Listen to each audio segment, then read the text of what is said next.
Good evening and welcome to Stupid O'Clock News. I'm Lewis Lee. With more Americans being vaccinated for COVID-19 and many others still clinging to deeply held conspiracy theories, the CDC has just released new guidelines for those who are fully vaccinated. These guidelines have been handed to citizens by officials on their receiving the final dose of the vaccine. This copy was leaked to Stupid O'Clock Newsroom by, it's me. I leaked it. All right. Number one, only tell people about your newfound X-ray vision if they have been fully vaccinated as well. Number two, you can downgrade to singing only one verse of Happy Birthday while washing your hands. Three, you can now easily calculate whether a space is safe by dividing the square footage by the number of vaccinated people, adding 5 for every non-vaccinated person, multiplying by the average age in the room, and subtracting from 50. And lastly, at least imply that you took your mask off for the photo. And this one's very important. The password is indigo. Instructions to follow. That's the news. Good night, everybody. Yeah. Hey, everybody. Welcome to Stupid O'Clock exclusively on YouTube. Is it bad that I was sitting there doing Lewis's math in my head and realized that it would always result in a negative number? It's never safe! Life is a negative number. Yeah, let's get this to right there. Well, but then we have to squeeze in like this, and it looks like we're taking a couple's photo together. Aww. Oh, it's so cute. Again, I didn't realize man, the that folk act. you've lost something. Yeah, I lost my virginity. No. Again? You're always something a little. I'm always Something a forgetting little it. easier to get Pick the back. refrigerator. You lost something that's a little easier to get back. Yeah, that's okay. And That's it good. shows his cute dimples again. Oh, No. At these points, at this point with these, it's more like lines that shit on my face and wrinkles. There's big gigantic wrinkles on the side of my head. Oh, well, how's everybody's week been? Well, it Jimmy, kind of why got you ask? eventful on Thursday, but last night was fair to middling. Yeah. But if it wouldn't be for the fact that somebody in my family would have to pay for a very expensive van, I was about this close to driving my work van into a river. I was so pissed. Thursday was bad. Yeah. I got rain going. I got over it, but it was bad. Yeah. Well, I'm gonna talk about the 800-pound gorilla in the room. Oh, here we go. Here we go. Here we go. I have been temporarily banned from live streaming on Facebook, but I can upload pre-recorded videos. So everybody watching on replay on the Stupid O'Clock page and my personal page, hi, how y'all doing? Welcome back. Yep. We're gonna be done in gift form. But Facebook also has a little section. You got to hunt for it, but it tells you all your violations. Scoot the whole I shit. have no violations to be banned for 30 days. Don't kick my I'm not trying to computer. kick it. And all right, you two, do we have to put you in separate rooms? don't make me pull the show over. I will.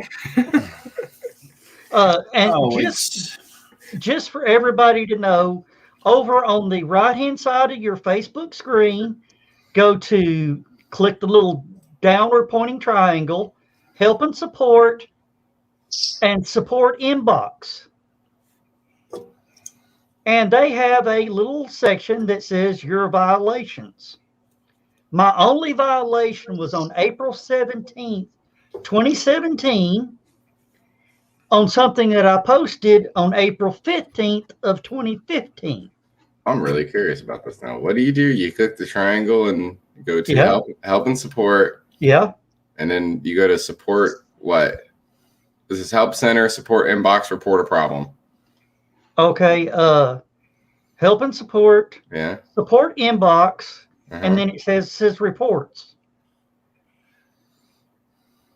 If you don't have anything in your reports, you know, Is it- it Yeah, goes back. reports about others and then your violations. Yes. Yes. And so the reports about your violations is what you're talking about? Yeah, Yeah. your violations. How do I have 0 violations? I don't You're have such a any. nice guy. Yeah. I've got Do 5. you know what to share? I'm not a nice guy. Everybody knows that. However, I have a ton of reports about reporting other people. Well, you're Yeah. trigger happy. I reported posts for most of these are what? Let's see, hate speech, So speech, various places in the bad people Hall of Fame. harassment, hate speech.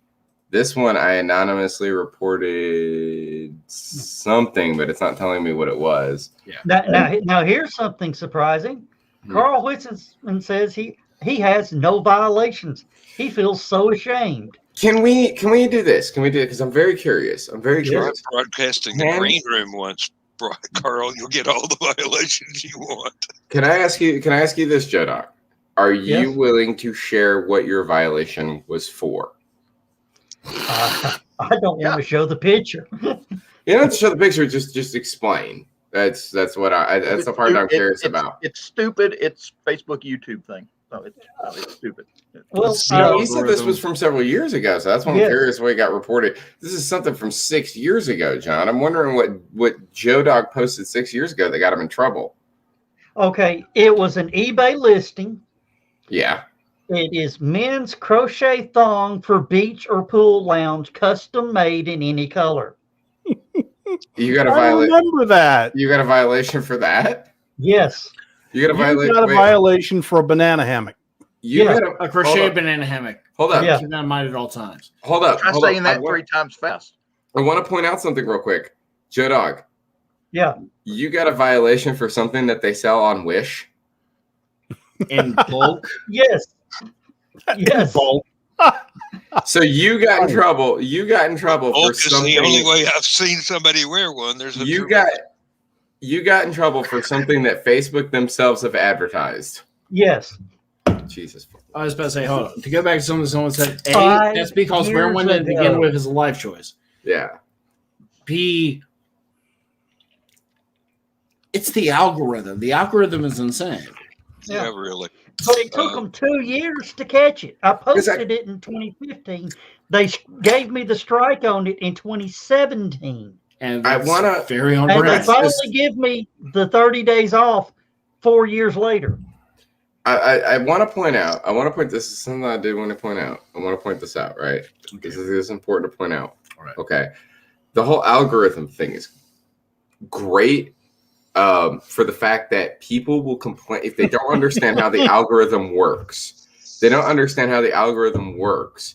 They will complain about certain ads that they see. And my favorite one that I've seen that it's happened multiple times. I can't give you one example, but it's my favorite situation when a politician finds a website and complains about the advertisements on the website. Oh, look at the ads that they have on this website. This website for the liberals or for the conservatives or whatever. And it has advertisements for certain kinds of pornography. And people in the comments are like, those ads are based off of what you look for. It's called rationalization. You know? Well, no, it's the algorithm. If someone came up and was like, "No, you know whose fault this is?"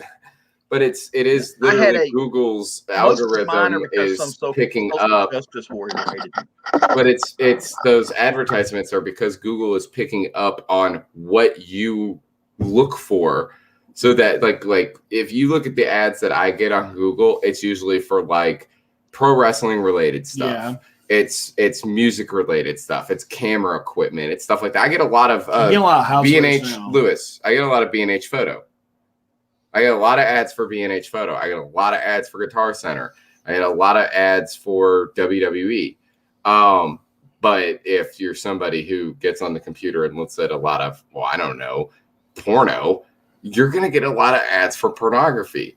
And if you're looking at a specific kind of pornography, It's gonna time you're you going to get a lot of ads for that kind, which is really funny. Which is why his nickname is Skunk. I'll tell you right now. Especially if you look under GILF. I don't get it. Right. Well, that's the thing is that's why I don't get any furry. Hey, I don't she get takes any her teeth furry out. ones. It's special. I don't get any furry ones on mine. I don't get any furry advertisements on mine, but I have seen my friends' computers and I've gotten on there and get on Google and there will be an advertisement for websites like JurassicBeauties.com and stuff like that. Next time, fucking at me. Excuse me. Uh, Oh, sorry. Watch it a little bit. Watch it a little bit. No, I don't even want to know because this man right here, the other day, I was trying to help him with something on his computer. He's like, "Hold on, I got to close all these windows." And I was like, "I saw what you were looking at. I didn't deny it. Like, are you watching porn on your computer?" And he's like, "Nope, downloading it." Now, it's an archive project, people. Hey, here's the thing that gets me. 7 out of 10 ads on my YouTube is for StreamYard. Yeah, that. I got news for you, Joe Dog. Yeah. Almost all ads right now are for StreamYard. They are spending a buttload of money. Whoever bought StreamYard is pushing it hard. Yeah. We want to know what's crazy. Okay, so here's what's crazy, right? At my dad's house, right? They watch the because we got the cable over there, right? So they're doing everything with streaming services. So you get a lot of ads. One of the ones that they use a lot is YouTube TV. The ads that they get on YouTube and on YouTube TV are always for like the same 3 things. And we noticed a pattern. One of them that they kept getting is Liberty Mutual.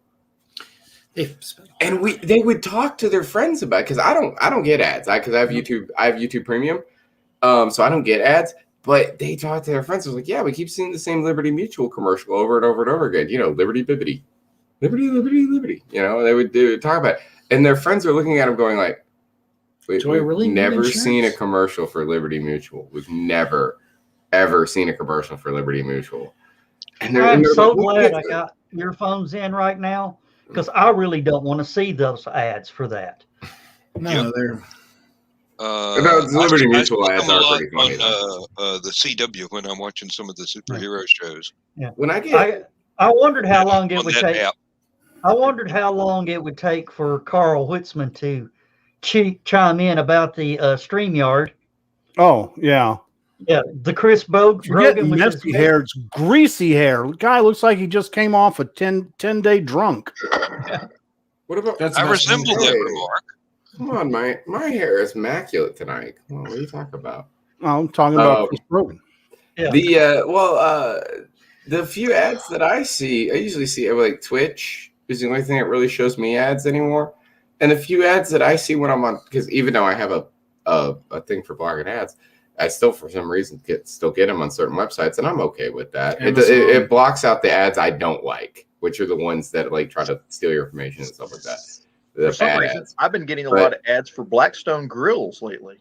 They're making a push. Joe Dog buys a Blackstone grill off of somebody, or no, it was donated to him. Yeah, it was an old donated one. to. And then all of a sudden we start getting Blackstone ads. Because John posted about that. They're also doing a big social media. But no, on Twitch, I own 2 of them now. So on Twitch, I always get the same. 3 ads all the time. It's inevitable, and one of them is for a reason. I get ads for Peacock. And the ads I get for Peacock are talking about how WWE Network's moving to Peacock because I watch a lot of wrestling stuff. They smell all the Peacock ads I get are for Punky Brewster. Yeah. Watch Saved by the Bell. I've been getting these ads from this guy that goes, "The soap you use is shit," and he talks about all this super soap. Oh yeah, I get those too. Okay, that's an upfront ad. He's a bad choice. Have you not seen those? He comes on and like. He talks about how the soap you're using, body wash and stuff, is mostly shampoos, mostly detergent. Oh, is that the one where the yeah. car rolls over the body gel? I've seen that one. I've seen that one on Twitch. Yeah. I've seen that one on Squatch. Twitch. That's one of the other ones I get on Twitch. Yeah, Squatch. That's it. Yeah. Dr. Squatch soap. Yeah. Yeah, Carl. Yeah. And then the third one that I usually see on Twitch is oh God, what is it? It's another streaming service, but it's not Peacock. It's the other one. HBO Max. Oh, Paramount Plus. Paramount Plus. Thank you. Because they're in the big blitz too. Yeah. Yeah. Or CBS All Access is converting to Paramount Plus. Converted on March 4th. Yeah. So I used to get the CBS one. They did the convert. Okay. Still the same thing. It's Paramount Plus now. Yeah. I tell you, I get it. Yeah. I tell you the ad. I tell you that because we watch YouTube, and if you watch YouTube shows, a lot of them are sponsored. It's sponsored by a company, and the company will talk about they talk about whatever. A lot of razors. And Raid Shadow Legends and stuff. Now, for example, Christopher Titus's podcast, they always talk about the fact that they're sponsored by Truff Hot Sauce, which is made with truffles, or like the CBD oil feels. They'll talk about that. The one that I hate is when I'm watching Dead Meat, and if I watch any Dead Meat stuff, it's like, I got sponsored for this video, and it's always Manscaped. Yeah, and that's it with wrestling. I literally hate sitting there listening to this dude who I love because he talks about horror movies. He's talking about shaving his balls.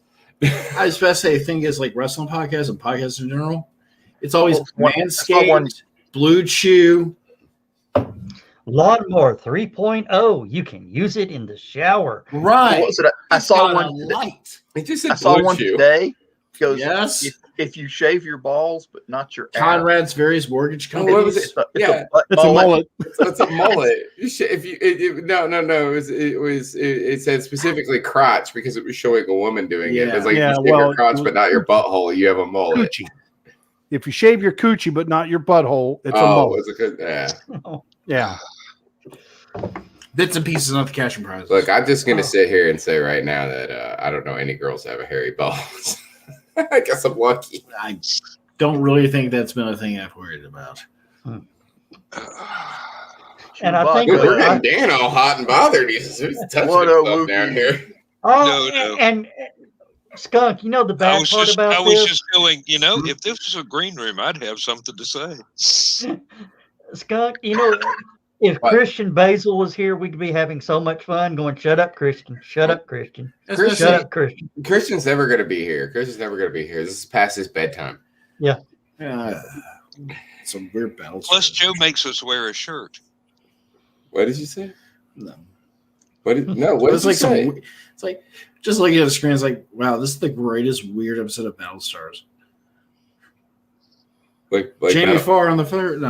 No, you're thinking of Hollywood Squares. No, Battlestars was the same thing too. Oh, I thought you were saying Battlestar, like Battlestar Galactica. No, was Farr on? Was Farr ever on an episode? Maybe the original. Well, I'm asking John. John, was Jamie Farr ever on an episode of Battlestar Galactica? Not that I'm familiar with. No. Fred Astaire was. Who? Fred Astaire was. Fred Astaire. Fred Astaire ain't got no hair. He was the casino. He said he was Starbucks' father, but he was a con man. Yeah. Oh, thought he. And then he made Dirk Benedict. His father, but no. Yes, Dirk Benedict. Well, it's only been 50 years. Yeah, they had some interview about Battlestar Galactica, and Dirk Benedict was talking about it was they were in between scenes, and somebody looked over, and there was Fred Astaire dancing around. Was there any music playing? No, something. Probably in Fred's head, and that's all he needed. Yeah. Yeah, really. Yeah. But I think they said he had a broomstick or something, and he was just dancing away, and the whole set just stopped and just stared because they were watching magic happen. They were watching a man having an acid flashback. Fred Astaire did a lot of things. I don't think acid's one of them. I don't know. Fred Astaire's old enough to where it may have been an absinthe flashback. There was a dude. There was a dude that I know who came back from Bonnaroo, and then after he came back from Bonnaroo, he started doing that. He would literally just right in the middle. We'd be talking. He'd just get up and start dancing around. What the hell? They're like, he's been doing that ever since he got back from Bonnaroo, and I'm like, that's drugs. That's drugs right there. Drugs have messed that man up. That's what happens when you send somebody who doesn't do drugs to Bonnaroo. They come back and they're damaged. Not damn. Well, maybe. And those of us who were damaged to start with, we just go. Yeah. Oh, well, well, whatever. Were you at Woodstock? It's various levels. No, but I worked with a guy that was. Oh. He was just a little bit older than me, maybe about 5 or 6 years. So he was a young teenager at Woodstock. You would have been a kid during Woodstock then. Yeah, he would be a kid during good Woodstock. So you would have been what, 13 or 14? 12. Okay. Yeah, you wouldn't have been at Woodstock. Yeah, I would have been 9. Hey, don't put it past me. You would have wanted to go to Woodstock, and they would have said, no, you're not allowed to stay out that late. Woodstock, but I'd have gone. If I told my mom I've gone to the Woodstock I could have gone to as a teenager, she would have murdered me dead. Yeah, the 99, the 99 Woodstock, where you wouldn't have had to worry about your mom because the kids that went to that Limp Bizkit concert would have set you on fire. Probably. So they set everything else on fire. No crap. And from what I've seen of the footage, that would have been quite a job because it was nothing but mud the entire time. They found parts. One of the things they took was it was a big piece of plywood. And first, the piece of plywood was being like surfed across the crowd with people sitting on top of it, and they were moving. Like the whole entire crowd was moving it. And eventually, when it hit the ground, somebody set it on fire. And I'm sitting here thinking, I'm like, that's a big piece of plywood. How did they set that on fire? You don't just put a lighter up to something like that. Somebody brought something flammable with them. Okay. Probably all the liquor. Yeah. What liquor that was that flammable was at that event? It's Woodstock 99, for the love of God. Who knows what was all there? Could have been anybody had a bottle of Everclear and was stupid enough to waste it. That's what I'm saying. How far they got for the gates of second gas? I don't know what this is. What? Okay. He posted this on Facebook too, and I was looking at it going, what is this? Okay. We were talking about Louis Grizzard the other night on one of the pages, and I went looking for Louis Grizzard quotes. And Dan, you'll appreciate this one. I brought up the page, Louis Grizzard quotes, and off to the side it says related authors. Number 6 is David Weber. Yeah. Now, which is funny, but I'm like, wait a minute. How is David Weber related to Louis Grizzard? David Weber is a science fiction writer that did the Honor Harrington series. Louis Grizzard did Southern humor and comedy. Yeah. So that's another one of those weird Facebook things. Hey, in 20 years, I might be on that thing. But hold up. Number 8. Who's 8? Bo Jackson. Where's Dan? Now, Bo Jackson does Southern humor too. Oh, yeah, but with Bo Jackson, you ever play Tecmo Bowl? Yeah, no, you should be number 1. Okay, I was just saying if maybe it was John's algorithm, but no, it's all the same here. Herschel Walker as number 3. He's a Southern humorist too, believe it or not. Dave Barry. Dave Barry. Okay. No, you can see it's right there. Where does David Weber live? Okay. Georgia, near Atlanta. No. There you go. If you need your glasses, wear your glasses. You don't have to wear sunglasses. I always suggested it because it looks better on camera. Okay. Are you sure? Yeah. Okay. Yeah. Weber's a nice guy. I don't agree with his politics, but not many people do.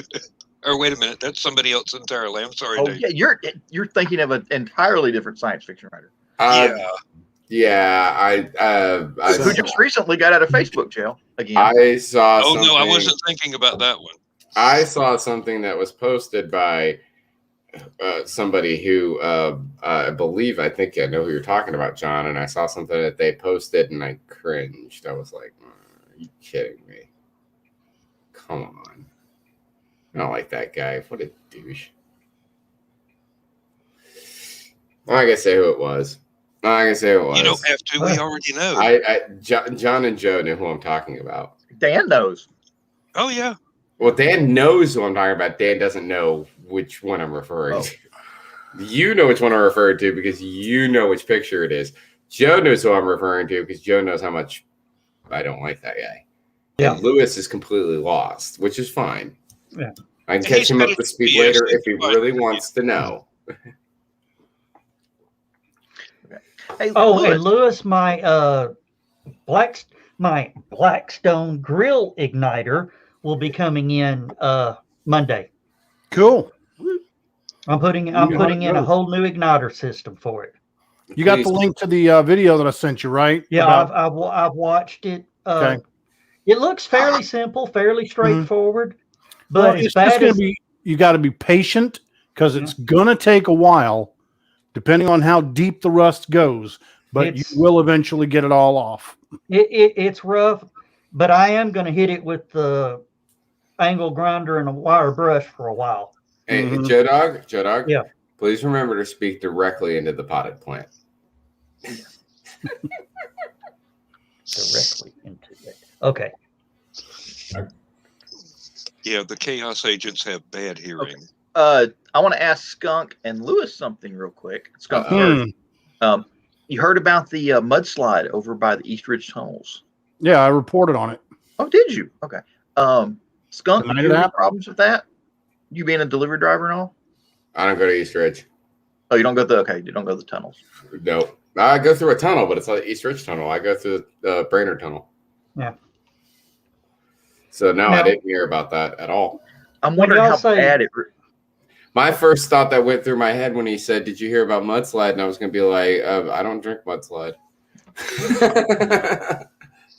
I do, but when y'all were talking about speaking into the potted plant, reminds me of something that happened at work back when I used to do that evil stuff.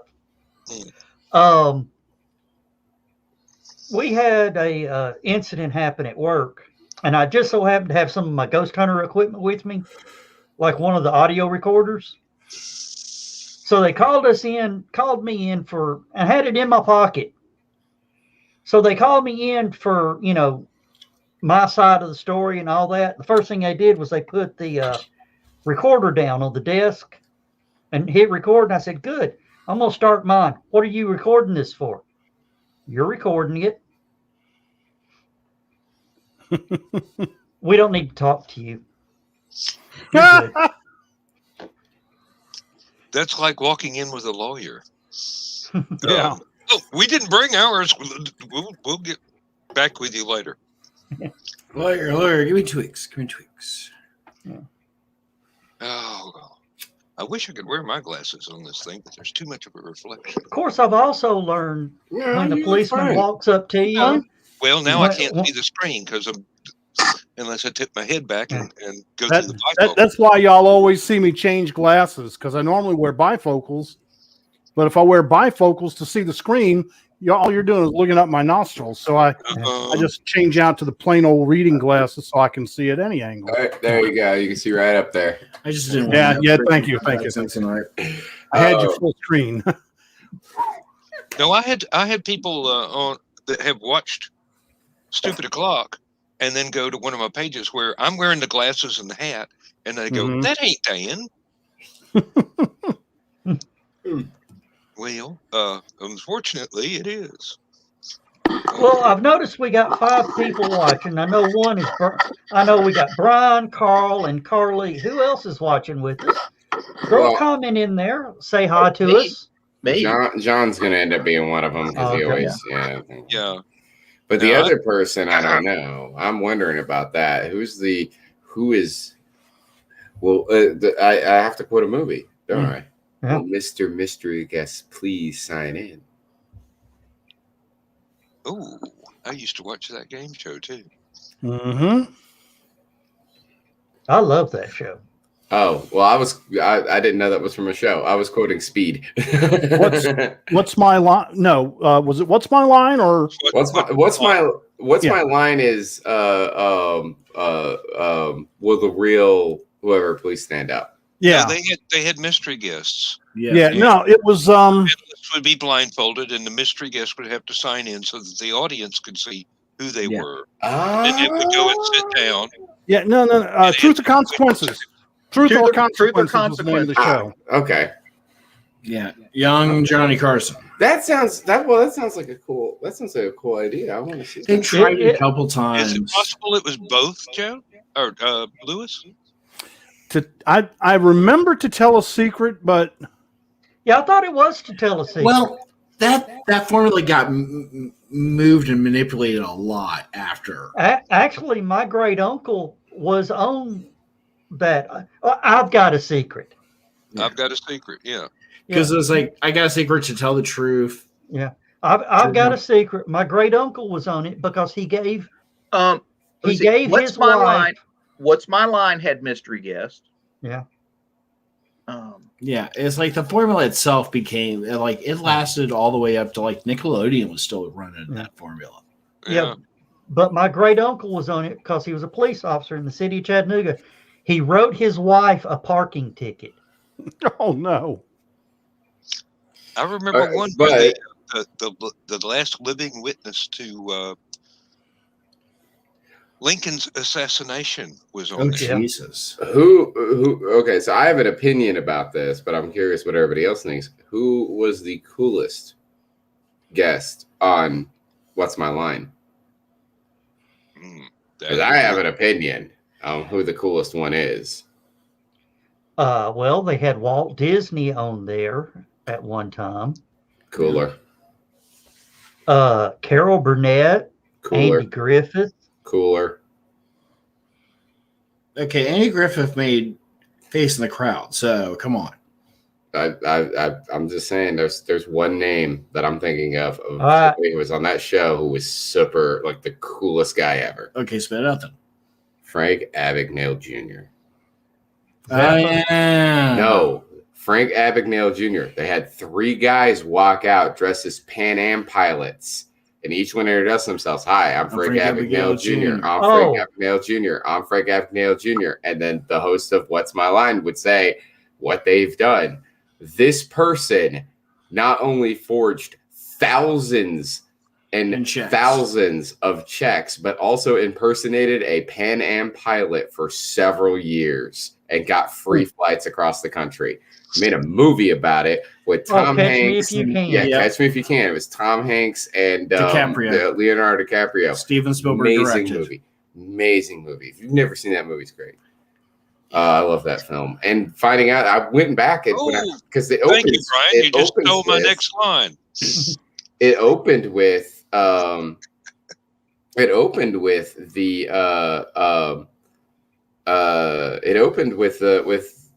movie opens with the recreation of his appearance on What's My Line after he became an agent for the FBI. But it opens with that scene. And then I had to go back and watch it. So I looked it up. I Googled it. I wanted to see the actual episode. And man, is it too cool to just see him standing there just, hi, I'm Frank Abagnale Jr. Hi, I'm Frank Abagnale Jr. And but he just it was really cool because it's like he's sitting there just cool, calm as a cucumber. He's proud of what he did, you know. He's proud of being the world's greatest con man. Well, there's also George Plimpton, but I have a whole soft spot for Sid Finch. Oh, shut up, Pat. You don't know the story of Sid Finch? Okay, but Frank Abagnale Jr. is cool. He's the coolest guy in the world. Con man. I'm thinking of hoax as a whole. But he went. Not only did he impersonate a Pan Am pilot for several years, but he was also getting the Pan Am stewardess too. Because, well, pilots. It's the 60s, sir. There's pilots. To me, that's the coolest guy in the world. He could charm the pants off of anybody. I wish I was that charismatic. Come on. There is a case, and somebody's talking about greatest con man in the world. There was a case in New York where a guy sold the Brooklyn Bridge. No, claiming that New York, it had defects in it, and New York was going to tear it down and build a new one, and they needed to get rid of all the scrap metal, and sold it for scrap metal to a salvage company for like $30,000. Yeah. And they thought they were gonna, just clean up with all this, steel coming off the bridge and stuff. $30,000, no problem. Here, Brooklyn Bridge. He wasn't a representative of the city of New York at all. And I mean, there's that. There's depending on who you talk to. There's kind of going back to the game shows. Mike Larson. Was he the whammy guy? Yeah, the guy who broke Pressure Luck. Yeah, he watched so much Pressure Luck that he figured out that there was actually a pattern, and then took them for all they were worth. Oh, it's basically. And then when they figured out what he was doing, it was the longest episode of Pressure Luck ever. Yeah, they figured out what he was doing, but it was too late because they pointed out his lawyer pointed out in the contract. There's nothing that says that he can't do that. He bought one of the first VCRs in his area and started recording. And when Pressure Luck was sold, it was sold under the concept that board was random. It's not random. Yeah,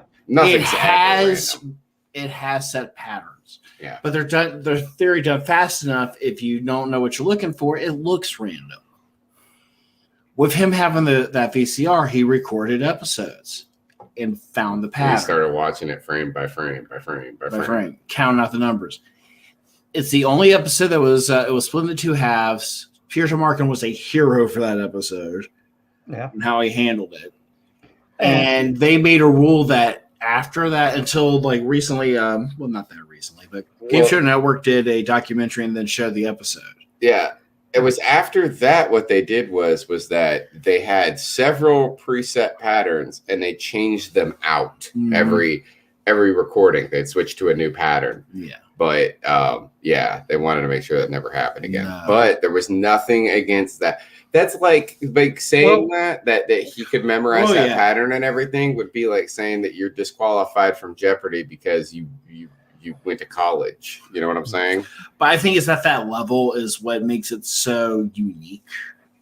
Well, what I remember the episode, and what gave him away is he missed it once. Right, that last one. The reason why he missed it was he missed one time. He's like, do you know why? Do you know why he missed it? Why?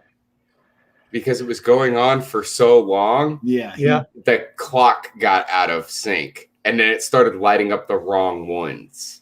Yeah. And then at that point he bugged out.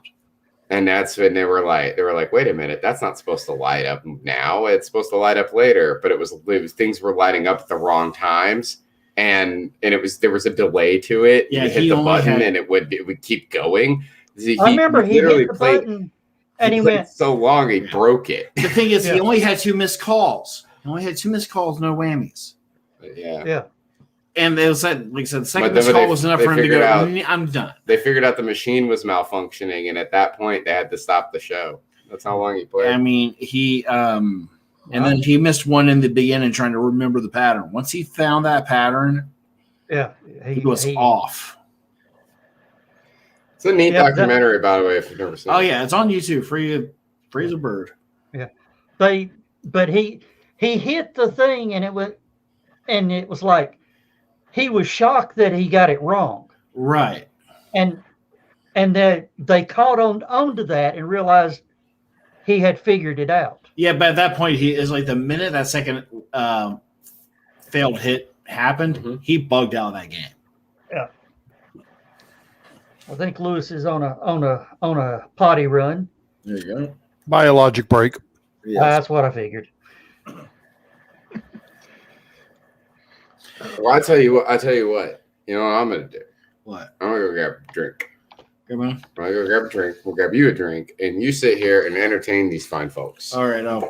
So Dan Smokey I believe this is on the East Ridge side going into. Yeah, it's on the East Ridge. Yeah. That's coming off of Missionary Ridge there. Yeah, that's coming right down Ringgold Road. Yeah.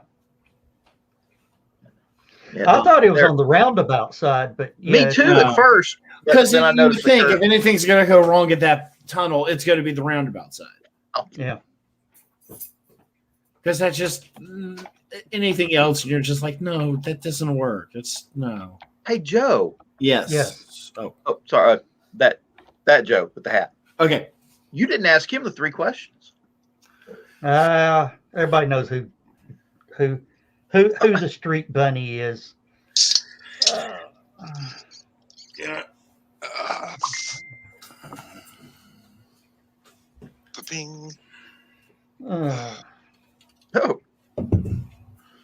Welcome back, Dan. What is that? Guinness? That is Guinness Stout. There you go. I'm just trying to show this. We have to turn something off here for a second because this is hilarious. My beer has a green label. I'm using a green screen. What There beer we you go. got tonight? Sam Adams. Sam Adams, they brought the porch rocker out for this year Nice. Ah, already. Yeah. No, I was like recently. I found a great beer up in Cleveland, but unfortunately, finding any down here is being a problem because just it sells, and it's anyone here like sour ales? Uh, Well, is a change. usually when they're citrusy. Yeah. Yeah, well, yeah. All This right, one is it's Sea Quencher by Dogfish Head. It's John? lime, I got to interrupt for just a second. lots of lime. John, Yeah. control the show. Keep everybody in line. I'll be back in a little bit. Me keep everybody in line?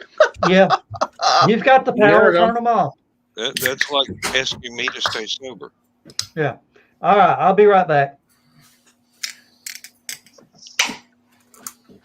Oh. As We gotta much add of this toilet stuff as I paper drink to on the this. show, we ought to get a Things sponsor. are Yes. gonna start tomorrow. Really? Only got one roll left. Yes, we going shopping tomorrow. Oh, I hope so.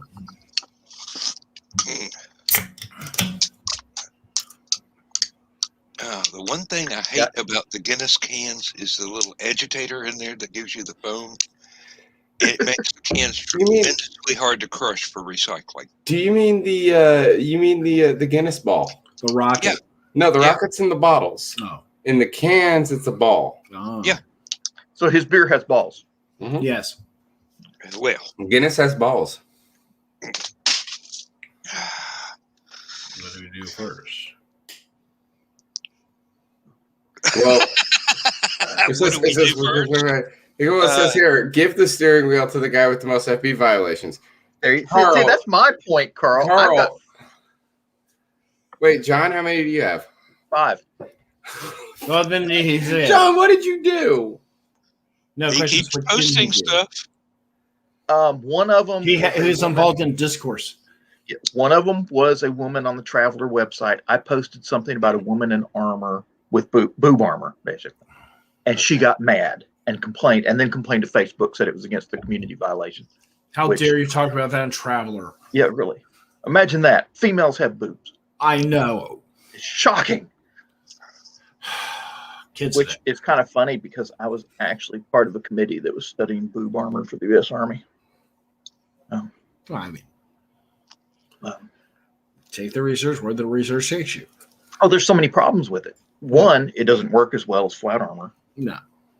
2, imagine trying to hang equipment on a vest with boobs. Yeah, it's just like you have to completely redesign like 3 rigs. Everything. I mean, yeah, it's literally they're going to have to come up with a new form. That's basically what the committee came up with. Is they're going to design a new armor just for females. Yeah. Well, they should study some of the ladies from the Middle Ages that were in armor and the stuff that they had specially built from them. And it didn't turn out to look like Boobs. Francetta?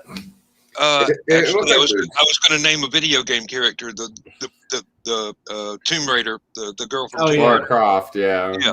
Cross It armor. it didn't look like that. It was just kind of a little bit extra. And It didn't look like Madonna. oh no, nothing looks like Madonna. Not even Let's Madonna. Maybe a Not weasel. even. Not even Madonna anymore. Tank girl. Yeah. Yeah, Tank Girl. There you go. Wait. Okay, well, I think Tank Girl's a little bit hotter than Madonna.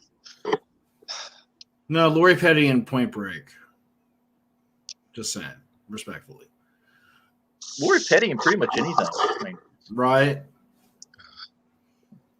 Star Trek. She was on Voyager, and there is one point of contention there, which she's still pretty because it is Lori Petty, but it's also like really heart wrenching and just like oh god, you cannot see her in a romanticized role in her stint on House. Oh wow. Where she played a patient with Huntington's, like advanced stage Huntington's, and every time you saw her, she was like it's like Yeah. She's sickly like the whole time that you see her on camera and stuff. She does not look like she.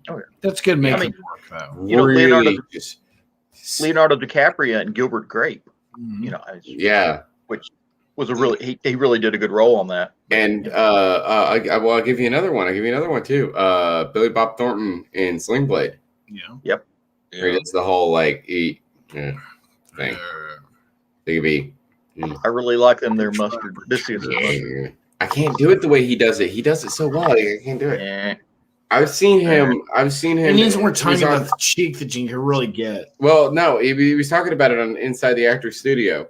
He was on Inside the Actor's Studio. He literally juts his bottom jaw out to do that. He's like, Well, I don't know how he I'm does back, it. guys. He has a Hello. smile on his face the whole entire time too. It's so weird. I don't know. Oh, I got hey, a smile. great On, Joe, I've got a Joe. smile on my face. if you start getting boob pictures, it's not my fault. I've got No, a it's his smile. fault. What? I've got a smile on my Okay. face. There will be a contract signed tomorrow. Okay. You sold your soul to Satan. And Just about. Well, What in this group when we say a contract's going to be signed tomorrow I know what you're talking about. at a place of business? Yes. Commerce has happened. I'm grinning because the end of October is going to be good. Yes, Yep. I understand what you mean. I know exactly what you're talking about. That's why I'm not saying anything. Which is about what, 6 months from now? Yeah. oh, John. finally the penny just dropped. No, not 6 months, John. Come on. That's September. October is 7 months. No, April. June, Carl July, Whitzman, let me pull Carl Whitzman's maybe. John, Life's did wild, I man. literally just watch you count months on your hands? I've been drinking beer. Yes, you saw me count months on my hands. Hey, he didn't take off his shoes, so we're good. But okay, no. You know what my favorite one is? It was on that episode of King of the Hill where something was wrong with Hank's truck, right? Mhm. And Dale goes, I know what's wrong with it. It's a Ford. Ford stands for fix it again, Tony. Dale, you're thinking of Fiat. Fix it again. And he's counting it on his fingers. That's funny. Well, Joe Dog, while you were gone, Yes. I do want to point out. I'm going to throw my friend under the bus here. Brian K. Morris tried to have a coup. Oh, was that while I was in the bathroom? He tried to happened? establish a coup while you're in the toilet.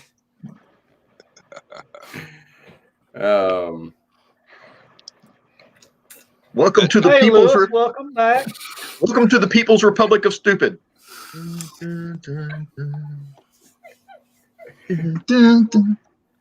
Oh well. We've taken over, comrade. Okay.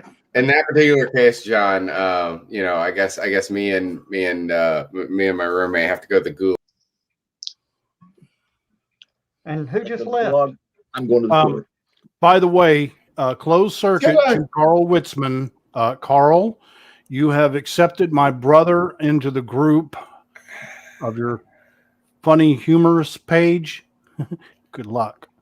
God help us. No, I all. want to point out how much Joe over here doesn't pay attention because I said if that's gonna be the way that it is, then me and my roommate are going to be sent to the gulag. And then I took myself down. And then we went into the gulag. Like, we went to the gulag. And then Joe Dog is like, who just left? You ruined I'm not listening. I am working. You ruined I am working. Well, you cannot be. Well, why are you working during the show? Because this has to be done. Well, take yourself off camera. You're obviously not. You're not focused on the show. Lewis, this is for you. Brother is not a problem.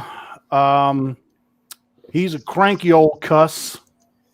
And he and I have different political ideas. Well, I'm not going to speak for Carl. What I will say is that I've seen what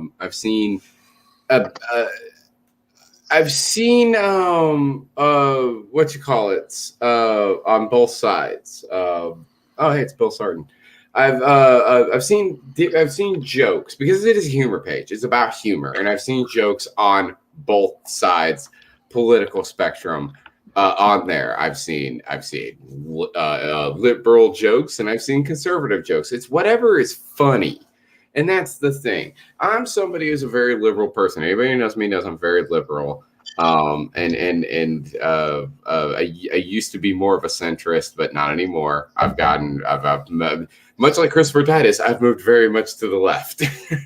And as well as a lot of people I know have. We all got kind of disillusioned with the whole, both sides are bad, especially over the past 4 years. It's been a little but not everybody's like that. There's people that are still very much conservative. And a lot of those people are like, hey, the past 4 years, yes, that sucks, but there are good people in that party. You just have to look past all the jerk offs and look at the good people, and the good people are doing good things in the Republican Party. And hey, I don't disagree with that mindset at all. It's awesome that you have that, but the jokes have to be funny.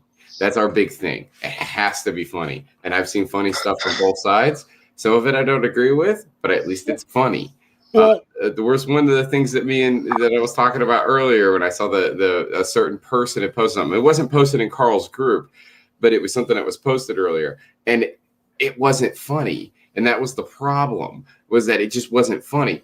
On the flip side, I've seen some really funny things involving the fact that Biden fell on a flight of stairs. There are just a lot of things that are just mean and tasteless. Yeah. I mean, almost insightful, Exactly. And that's what we don't want. Well, you don't usually find those in the humor group. They may be rude, crude, and socially unacceptable, but they're not mean.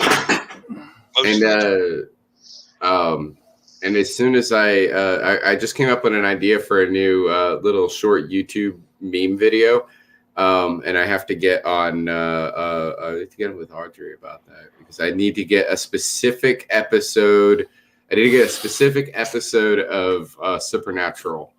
A very specific episode. I know which one it is. I have it in my head. I can even tell you the title of the episode. It's called Halt and Catch Fire. And I need that episode because there's a scene in there I want to do horrible things to. But did anybody, by the way, catch what I said? The episode title is Halt and Catch Fire. Anybody know what that means? Yes. Yeah. Am I the only person that knows what Halt and Catch Fire is? No, I know it is. Okay. It's one of the greatest computer jokes of all time. Yes.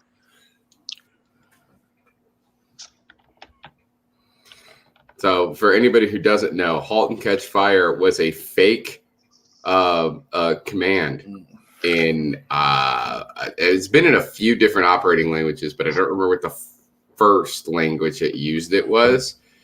I want to say it might have been assembly because it's HCF, Halt Catch Fire, because there's a halt command that causes the computer to stop doing whatever it's doing. And then you can go from there to change to something else. Halt and Catch Fire, the joke was that if you use the Halt and Catch Fire command, the computer stops and the CPU bursts into flames. Which is very important to have. You never know. And Supernatural named the entire episode after that joke. I'm like, oh, that's awesome. And the episode was, of course, about a ghost in the machine. A ghost that kills through the power of Wi-Fi. It's awesome. It's a great episode. Very Final Destination-esque. Very, well, less, actually, you know what? Less Final Destination, more the movie Ghost in the Machine. It's a darker Smart House. Have you ever seen Ghost in the Machine, you guys? I know you have. Yes. Shut up. It is sort of like that, where like the one dude's GPS unit in his pickup truck is says it does like the whole Freddy Krueger thing. I think it even says bitch at one point. It's pretty funny. It's a good film.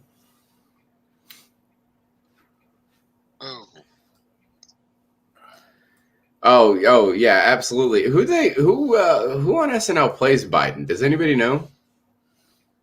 Nope, I haven't watched Saturday Night Live since they took the Muppets off. And Ford wasn't Aykroyd. Ford was Chevy Chase. Bill. You're wrong. Aykroyd was Carter and Nixon. Yeah, Chevy Chase got chosen to do Ford because he could fall down very well. Yep. And not wind up in the hospital. Right. And I know a lot of people probably think that the best president on the best presidential parody on Saturday Night Live was Trump with Alec Baldwin. Absolutely 100% disagree. It's Blunt Force. Huh? It's Blunt Force. What are you talking about? It's a little too heavy. Oh! I was talking about the who I think the best presidential parody on Saturday Night Live, the best actor to do it. It was Dana Carvey. Oh, Carvey's Bush. Doing George Bush. Dan I don't Aykroyd. remember who it was, but No. Dan Aykroyd Carter. Yeah, Dan somebody- Aykroyd's Carter was somebody did, spot on. Carter. It just takes some yellow sunshine. You just need And to it was music. subtle. Yeah. Play some Allman Brothers. His impression of Ross Perot, though, did make me kind of wish that we did get Ross Perot as a president, because his Ross Perot is really good if you've ever seen it. Mm-hmm. I can't finish. Well, as far as who's playing Biden, Jim Carrey played it one time. I don't know if he's done it again.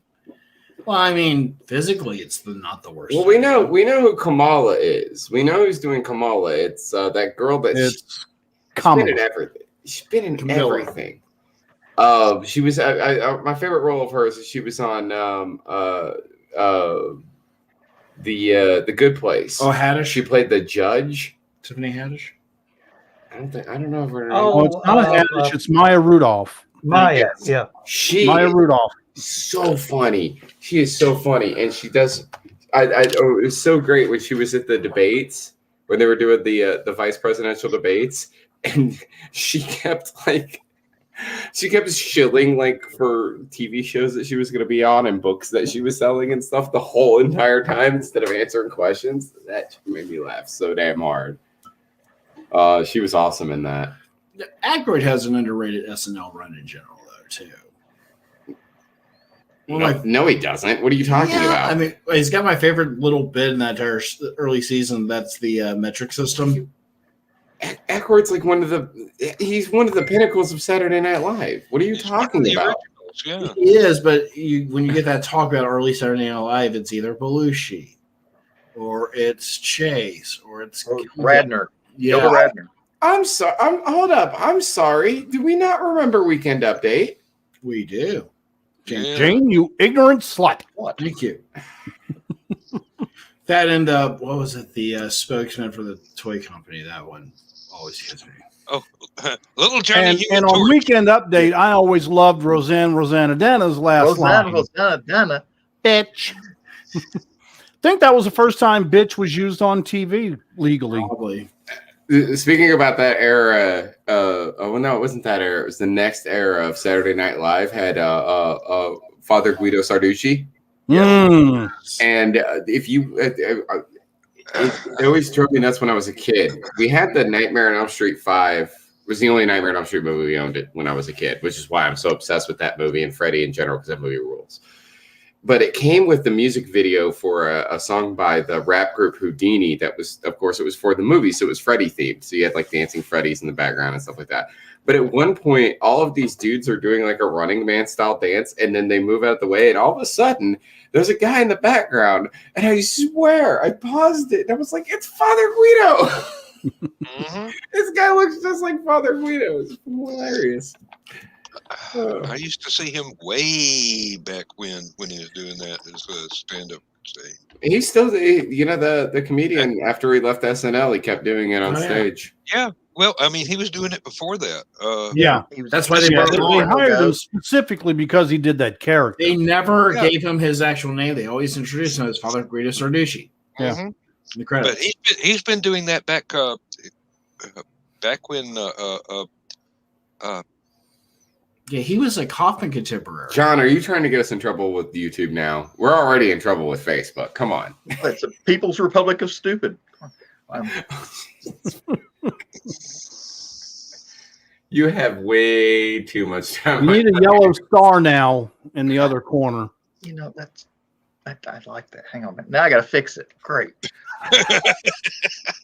Oh, Joe Dog, we didn't do the thing. Should we do the thing? It's been an hour. We should do the thing. Brand new thing. Oh, yeah, you got to do the thing. Oh, wait. Are we timing it?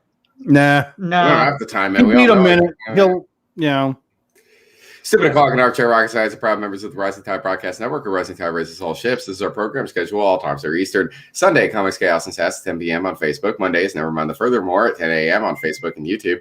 Tuesdays, Clever Title Pending at 8 p.m. on Facebook and YouTube. And TED Talks at 10 a.m. on YouTube. Wednesdays, Never Mind the Furthermore at 10 a.m. on Facebook and YouTube. Thursdays, TED Talks at 11 a.m. on YouTube. Creative as Hell at 8 p.m. on Facebook. Stupid O'Clock at 9 p.m. on YouTube.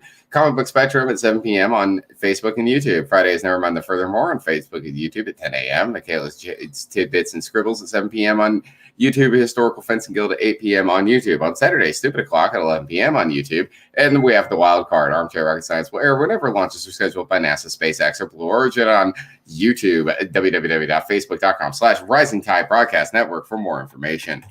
Breathe. No. That Micro Machines commercial really hurt you as a child, didn't it? We had the crazy commercials game. Did you guys ever play and that same guy did all the FedEx commercials, remember, he did too. FedEx, yeah. And He he also was did FedEx. It was, hold on. John Mushida. It was called Commercial Crazies. That was called Commercial Crazies. We had Commercial Crazies. It was a VHS tape board game. Screw the board game. We put the tape in, and the tape starts with him explaining the rules.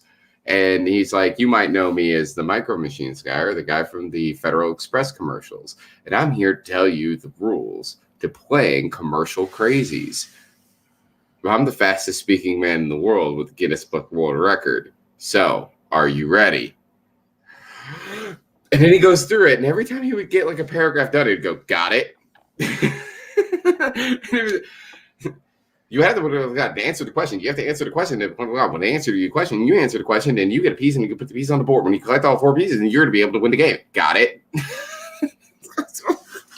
And then, of course, what's the first commercial on the tape? Federal Express. And you can find that tape. There's a copy of the tape is on YouTube, by the way, if you ever want to see it. It's called Commercial Crazies. It's got one of the it doesn't have the original Where's the Beef. It has the sequel commercial where she's driving up to the drive-through windows of all these other fast food restaurants and like, where's the beef? And they close the window on her. But it had a few other good ones too. My favorite one on there was the obvious.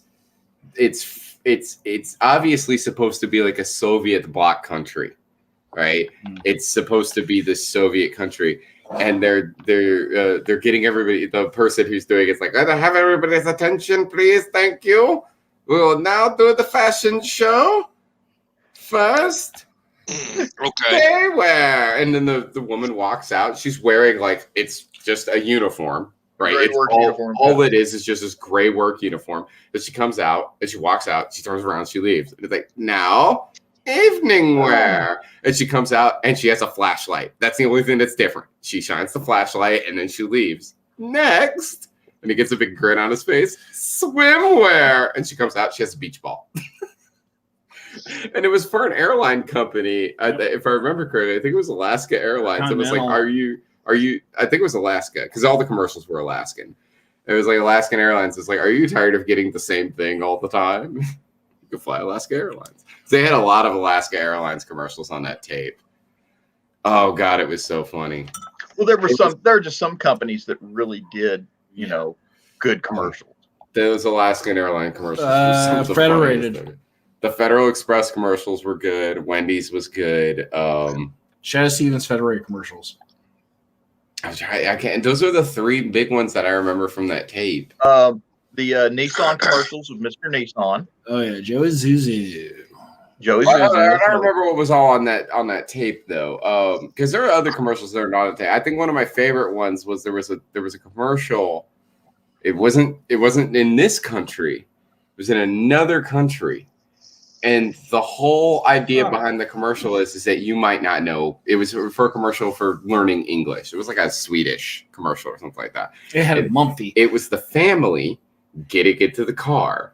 They all get into the car. It's like a little Volvo or something. And they all get in. There's the mom and the dad and the two kids. They put the radio on. And it's a very filthy, like, techno song. Where, like, the chorus is like, I want to do you up the ass or something like that on repeat. And the family's just like, ooh, this is a fun little song, isn't it? And they're all bobbing their heads because they can't understand it. Yeah. I got some news.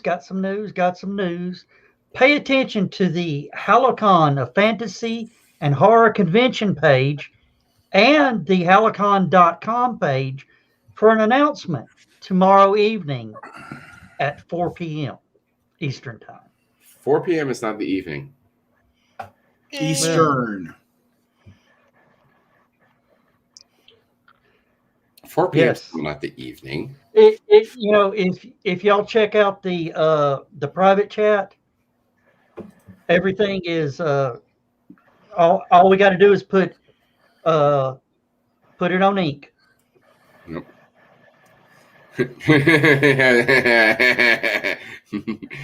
Nice. Oh, you see a number? That was a number, yeah. Said nice. Here, this is cool because it was the commercial crazies. I'm looking at it on eBay. You can get a copy right now for $24. I don't care how bad my hair looks. That hat is hot. That is not a summer cap for sure. That is a wool cap, isn't it? I think so. Tweed, yeah, I think it's wool. Be honest with you, I can't see it. Oh, who's this? Hey, Chris is here. We've got. I'm changing. I'm changing. Long time. No see. Oh, it's for Wendy's. Okay, so the swimwear commercial was for Wendy's. I figured That's what another it was Wendy's. For, yeah. Like this one right here. This is everybody getting on the airline. They're like, yeah, it's great, right? It's Alaska Airlines. It's like, yeah, here's what happens when you go to Coach. I'm changing Chris's name. To what? To what? There you go. That's the name. Oh, okay. Speaking of You Father got some Guido, explaining to do, Lucy. I've already explained. Bob it. Hoskins on a bender. Well, you didn't say it was Chris that got you the deal. Well, I was waiting for him to get here. This is a better quality version of the tape. Yeah. So, Chris, we can't talk about much right now. I can't hear you, Chris.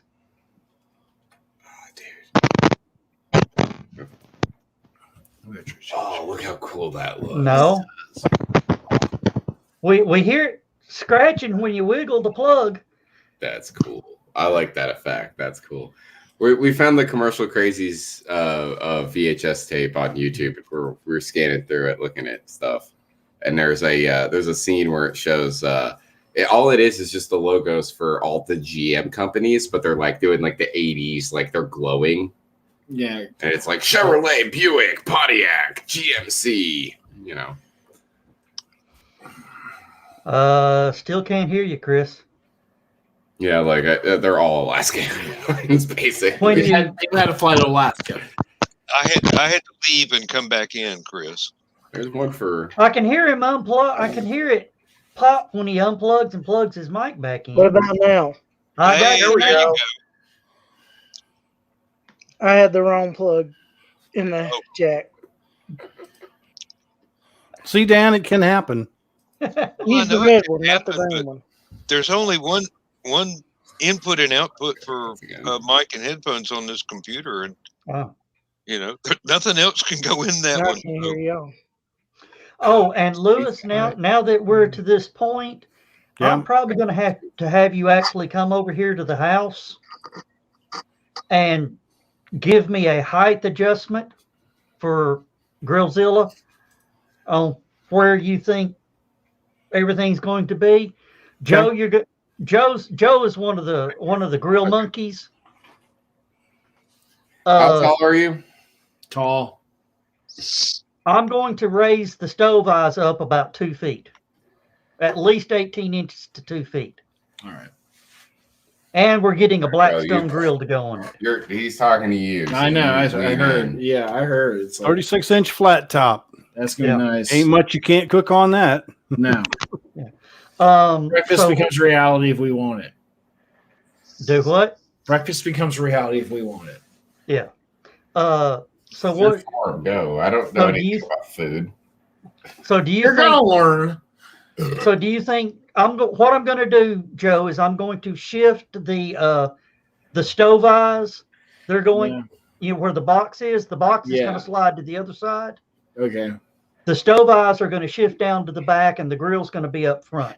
Actually, the thing is, if you can get that flat top hot enough, we don't even need the eyes. You can cook off the flat top. Well, I think what he's saying is that the flat top is not going to be. I mean, that's going to be good for smaller things, but that's not going to because it's like a flat top grill. Yeah, I for know. It's a flat top. You still want to use Wow. Grillzilla for everything else. Yeah. But the flat top is a heating element that usually gets pretty hot. You can throw pots on there and they'll boil. Yeah. That's that's a- that's as As a matter of Lewis's fact, part. this past week I made macaroni and cheese on the flat top just Right. using a pot. Yeah. You know, I mean the my flat top gets up to 550 degrees. All right. Like I said earlier, I'm not the food guy. He's the food guy. You talk to the food guy. I'm gonna shut the fuck up. So we I could was just, talking to him. Yes. we may put a burner or two down there on the bottom. Yeah, a but we burner or don't two need- is good for like tea and stuff. Yeah. Because we're using that. Believe me, a good cook can use any source of heat and make it happen. John, you'll appreciate this. First time I ever cooked on a large flat top, I was making breakfast for 150 guys at Catoosa. Have you ever run that griddle? Oh, That took a few minutes, didn't it? I ran it before. Well, have you been there since they redid the kitchen? No, I haven't been there in probably 5 or 6 years. The first time I ever got to cook there, they still had posters on the wall talking about ABC protection: atomic, biological, and chemical. Chemical, yeah. Has that become passe now? Well, then they called it NBC, nuclear Yeah, biological. nuclear biological. Now it is CRBN, nuclear radiological biological, or chemical radiological biological nuclear, or something like that. Well, it was NBC when I was in. I do have a question for Lewis, real quick. Huh. Can you cook? You said any chef, any cook worth their weight would be able to cook with any surface, any heating element, anything, right? Just about. Right. Okay. So you've seen Cutthroat Kitchen, right? You know what that show? Yeah, I know of it. I don't watch it. So you think you can cook on a Hamilton Beach 25478 breakfast sandwich maker with timer?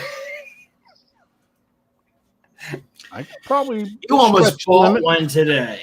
I didn't almost buy one. I warned you not. I warned you. I was not you. gonna Good buy- night, Carl. said Thanks for something tuning in about and that. watching. We actually found one of those Hamilton Beach sandwich makers at a That's thrift right. store when we were out earlier with my friends from Knoxville. No, that's the thing from Cutthroat Kitchen that Alton Brown pointed out on a. That was a it was a sabotage. video. It was a video that he did for the Daily Dot. It was Amazon's dumbest kitchen gadgets, and he was doing like a little thing about them. And he pointed out the fact somebody bought it because they were like, I saw this on a Food Network show and thought it was brilliant. So I bought one and it broke after the first use. I And gave it to a college kid. He gave it to a college kid. And he holds the thing up and he goes, the show you saw this on was Cutthroat Kitchen. It was being used as a sabotage because it's a piece of crap. And please don't gift it to a college student. They got enough problems. Well, that's why I brought that up. Because when you said that, it was the first thing I thought of. Was like, could you There cook on is a also Hamilton the Beach barbecue sandwich maker? clause review, which he's right. If you're gonna buy those, use those. The barbecue clause, yeah, you buy them because you want to be Wolverine. I want to be Wolverine. There's Who nobody in doesn't? this world that doesn't want to be Wolverine. Use them for everything. You use them for everything. Oh, and he was talking about the strawberry slicer, one of those little strawberry slicers. Okay, I got a question for anybody who follows Marvel.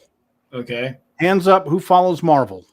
Okay. I used to. Not so much anymore. But, I watched WandaVision, watched the whole series. I got it, but I still had some backstory questions. Okay. So I knew I was going to have to watch Age of Ultron.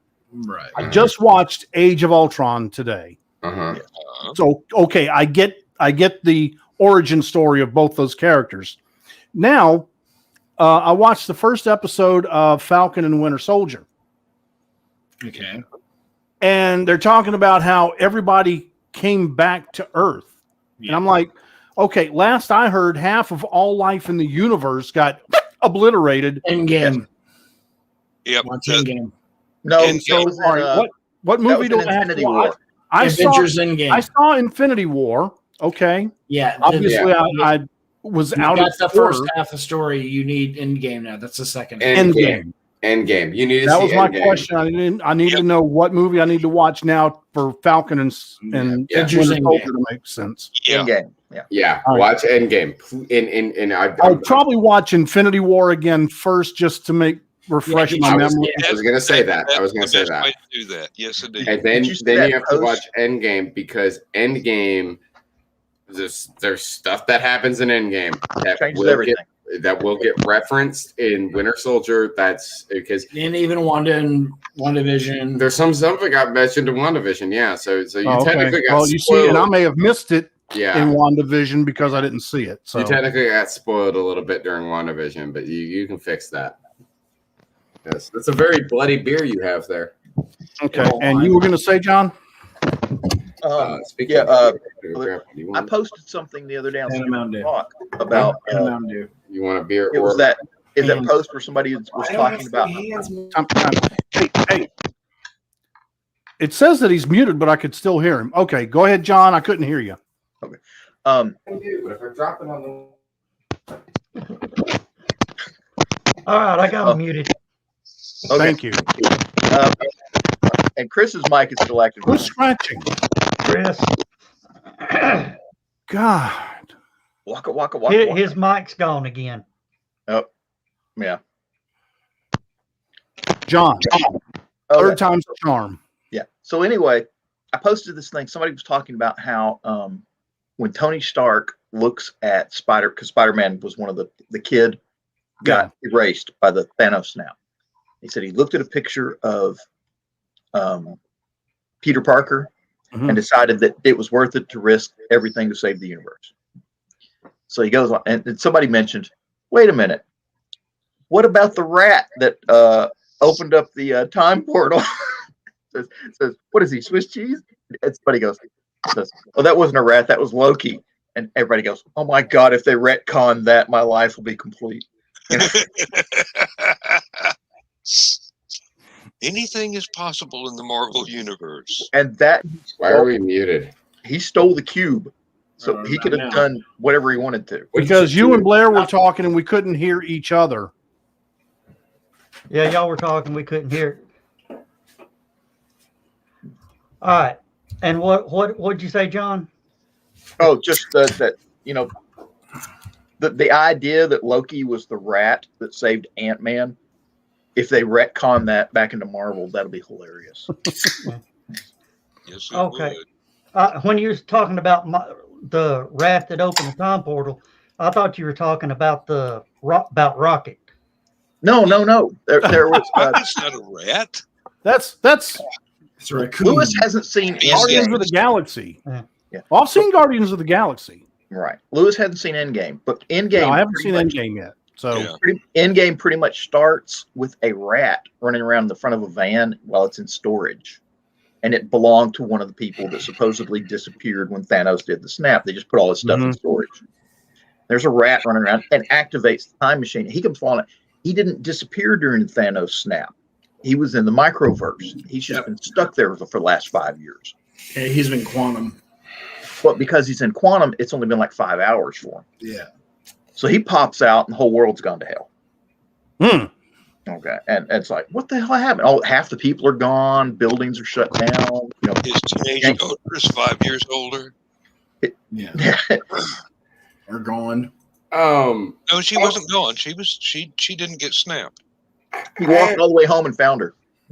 I have a question for everybody. Yeah. Do you hate it when you're scrolling through Facebook and you know how you get that people you may know thing that pops up? Yeah. And do you hate it when you're looking at that and you see somebody you hate and want to murder? No. Yeah. But Facebook will give you their address if you ask nicely. Yeah. Because I was just scrolling down through and I got to the people you may know and I'm like, I don't know who that is. Oh, I do know who that is. That's a friend of the show right there, Heather Ellen. And oh, there's Taylor Hall. And I don't know who this person is, but they're part of the International Association of Firefighters. That person seems pretty cool. Hey, there's William Joseph Roberts. We know him. Jeremy Mathis is a good friend of mine. And then I see you. I see that guy who I don't like. And I'm like, why are you in here? That's when you throw the block on them. Yep. Yeah, that's a good way to find people you want to block is go through that stuff. Preemptive curation. Well, actually, I'm looking at it. You just click on them, and instead of hitting friend, you hit delete. Well, I'm looking at it, and I'm just like, I'm looking at it and saying, like, okay, you're friends with, because this is a furry dude, and I'm like, okay, you're friends with one of my friends from Bakersfield, and I understand you being friends with him because, like, he knows any better, you know. Also friends with Audrey, and I'm like, ooh, Audrey doesn't know. Well, maybe it's about time. Hey, Chris, try saying something. Nope. No mic. I'm beginning to think that your microphone is just broken, dude. I've got two jacks. There we go. Apparently, one's for sound and the other's for. You're fine now. Yeah. You're working now. Yeah. And now he's not. Okay, go down to Kroger, drop $20 on one of these. What? Wait, he went quiet again. He was working fine, and then it just quit. Yeah, you were working fine, and now you just quit. Unplug it completely and use the built-in mic and speaker on your laptop. Hey, hold up. I got a real quick question. For you. You said you had two cords. One is for audio from your headphones. One is for audio from your microphone. No. Pay attention to what I'm saying. Don't touch anything. Just pay attention to what I'm saying. And keep the camera on you so I can hear you. He's not listening. Okay. So you have two. Give me a thumbs up if you understand what I'm saying. You have two cables. Okay. One is for headphone and one is for audio. Hold up how many fingers and how many ports you have on your computer. That's the problem. He has a headset port on his laptop. He needs a joiner. You need a headset that has one cable on it instead of two. So what we want you to do is take the one for audio for your headphones, keep it plugged in, go into your settings and change your microphone to your laptop microphone. Then we'll be able to hear you. On your cam and mic settings in StreamYard. In StreamYard, yes.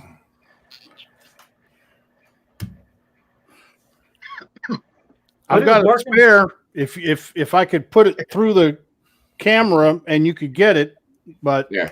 This is a temporary solution. We would rather him Yeah. be using his microphone, but if he can't, he has his microphone on his computer. That's just all there is to it. Or you can buy one of these. Buy one of these bad boys right here. Yeah. Why does it have a Miller Lite can on it? This Miller Lite can was next to it. We're drinking out of the Miller Lite can.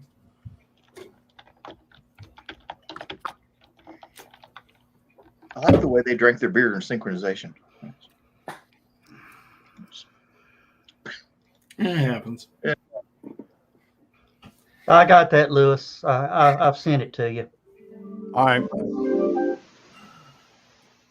I heard something. What the hell was that? Nope. Oh, that wasn't on his. Ooh! I have an idea. Do you have TeamViewer installed on your computer, Chris? I'm guessing that was a no. That's a I don't know. Oh. All right, what was that? Okay, that was a no. Okay, and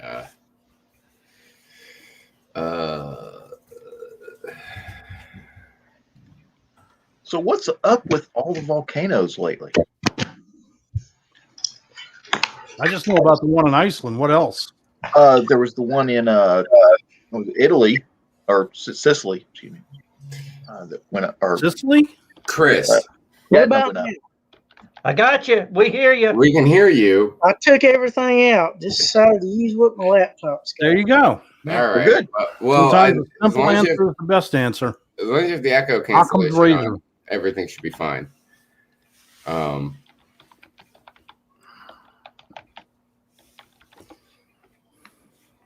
Look, we got two. I'm sorry, we have two people on here. If you want to see both of us, we have to be widescreen. Okay, it's a wide camera. Okay. All right. That whole entire having to squeeze in real close so we can be on camera thing is making me uncomfortable. Okay. You look like grandparents. It was kind of cute. Sorry for the glitches. It worked fine earlier, but I don't know what happened. Yeah. It Well, did. I was actually going to recommend. I was going to ask you if you had Chrome, and if you did, I was going to remote desktop into you and fix it. Yeah. But then you just took your headphones off. It's fine. It seems to be working fine. Your echo cancellation seems to be working good. You sound great. You look great. All right. Thank you. Now, Now, all right. Joe, discuss a little bit about if you want to still discuss that. We are. Well, Chris, I will say this: we are on a live stream. Oh, I wasn't going to give too many details. I had to unplug my headset. Hold on. All right. What'd y'all say? I just I said don't- I could discuss a little bit if you still wanted to do that, but I was not going to discuss much. Well, we can discuss a little because I mean, this is some information that needs to go out. Yeah. We just had issues with one person's headset. Somebody else's decides to take theirs off. No, I was sitting on my cord, and the only way I could get it untangled was to unplug it and plug it back in. Oh, okay. I thought you take your headset off. No, I had to unplug it. I've got a headset on right now. Oh, okay. Oh, Dan, what castle is that? That is not a castle. That is Glastonbury Abbey Huh. in Glastonbury, England. This is Abby normal? well, no, but No, Abbey Unnormal. this is one of the ruins that is tied into all the King Arthur legends and things like that. Okay, cool. Glastonbury is a really cool town, but it reminds me a lot of Cherokee, North Carolina, and this way now. some of the places around here that have just turned into strip attractions where you've got all these cool little shops all over the place. Kissimmee, Florida. Helen, Georgia is another one. Tourist trap. Gatlinburg, Tennessee. Gallenberg. Now, this town also has one of the oldest taverns in England, and it is it's reputed to be haunted, and the entire bunch of people that I was there with were extremely uncomfortable when we were inside.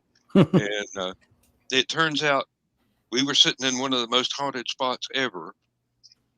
And there was a trap door in the floor by the front desk of the hotel part of the tavern. And I kept going around that like, I ain't stepping on that thing. Every time I had to go off to the men's room. When we actually looked it up, that went to a coal cellar that was usually about knee deep in water, and that's where the local magistrate would throw prisoners after being found guilty of some crime, and they would afterwards be taken out and either put in the stocks or publicly executed or whatever. And I did not know any of that when I was avoiding that trapdoor. Now, what's the name of this place? Because I'm going to have a blast when I go over there. Oh, Glastonbury. The name of the tavern. Oh, heavens, I don't remember. King's Head, something like that. I know exactly what I'm going to do. I'm going to be sitting at the table and jump up and say, "Leave me alone!" and just point at dead air. You won't have to. The dead air will point back. This place was seriously spooky.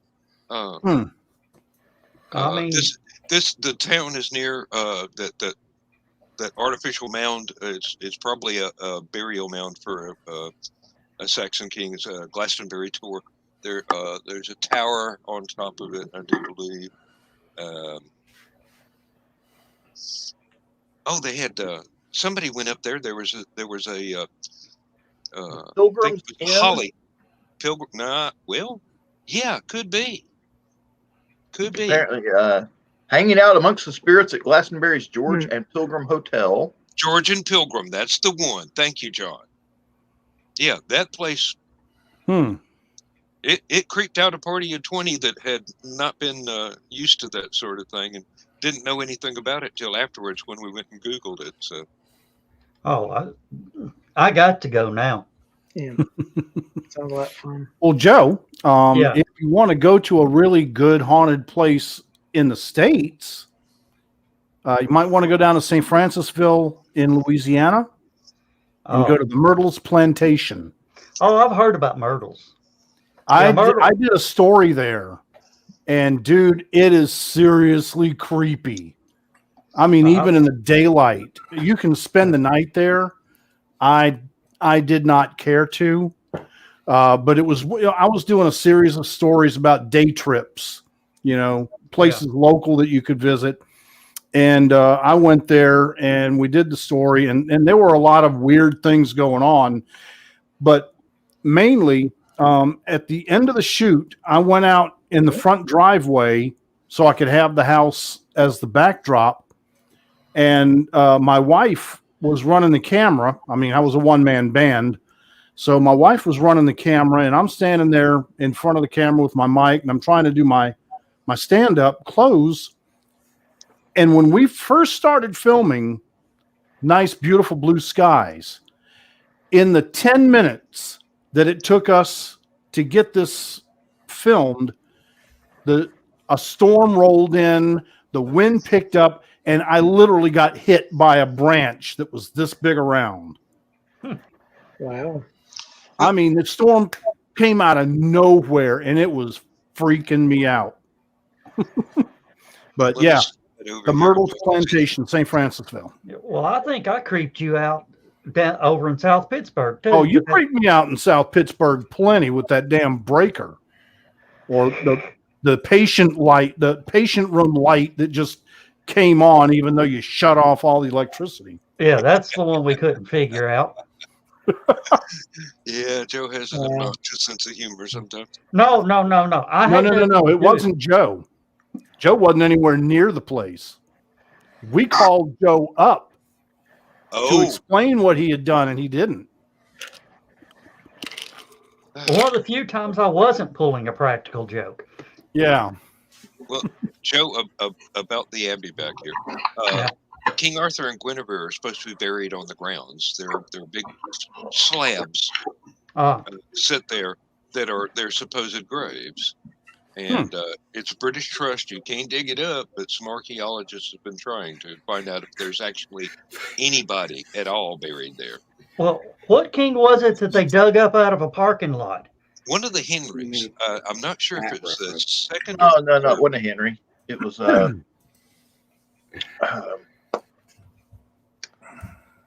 And come to find out, they pictured him as some great king, but he was actually hunchbacked and. John? I do believe it's Henry II. John? Yes. I don't know. That's what he said. King John? Yeah. Oh no, John was much later. He was. That's Shakespeare did something on him. Yeah. Wasn't King John in Robin Hood Men Tights? Wasn't that was Richard Lewis? Yeah. Richard III. Or Richard III. That's the one. Yeah. That's the one they He was dug up. blindfolded, wasn't he? That's really funny that he said John, and I immediately thought of Richard Lewis, and the answer was actually Richard. Dan, you said they can't dig it up. Have they tried ground penetrating radar? I haven't the faintest idea. You got to talk to the British Trust for that. I don't know where he went. They're assholes. Well, it's a small country, lots of history, and everybody wants to dig it up. Really, they're afraid they're going to find something. They make a fortune on the tourism end of it, so they're not going to risk losing that. And their whole monarchy is even though it has only still there because of tourism. What you see is just walls. There's no roof on anything except the tower there. It was a very, very impressive church at one time.